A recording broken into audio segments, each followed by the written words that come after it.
KU එකේ board එක convert කරනකොට ලොකු දෙයක් කරන්න නැහැ. මේක කරන්න තියෙන්නේ මෙන්න මෙතන. මෙන්න මේ රෙසිස්ටන්ට් එක මෙන්න මේවට 0 ohms ඇඩ් කරන්න ඕනේ.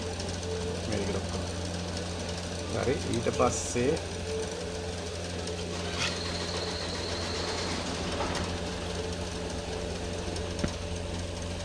මෙන්න මෙතන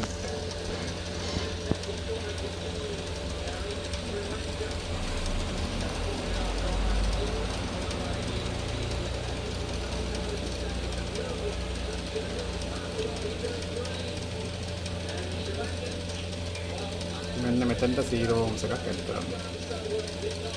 0 ohms එක එතනට ඇඩ් කරලා මේකෙන් බලන්න.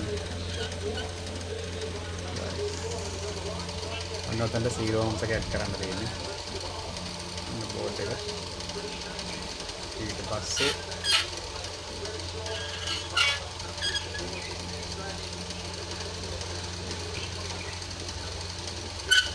මෙන්න මේ ටිකට තමයි ඊළඟට 0 ohms එක ඇඩ් කරන්න තියෙන්නේ.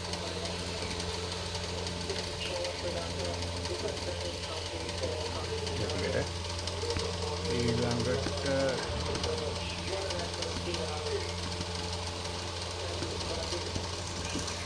මේකේ මෙන්න මේ තියෙන LVDS එක. LVDS ribbon එක අපිට ගහන්න තියෙන්නේ මේ මෙන්න මෙතන. මෙන්න මෙතන ඉඳන් තමයි පටන් ගන්න තියෙන්නේ. හරිද? ඒ කියන්නේ මෙතන ඉඳන් මගහැරෙන්න ඕනේ 1 2 3 4 5 6යි 7යි 8යි 9ක්. 9ක් මගහැරලා 10 වෙනි එකේ ඉඳන් මේ පැත්තට පෑස්සගෙන යන්න ඕනේ. ඊට පස්සේ මෙන්න මෙතන මෙතනින් පස්සේ මෙන්න මේ ටික අපි පාස්සන්නේ නැහැ. මේ ටික පොඩ්ඩක් වහලා තියාගන්න වෙනවා. මම පෙන්නන්නම් ඒක.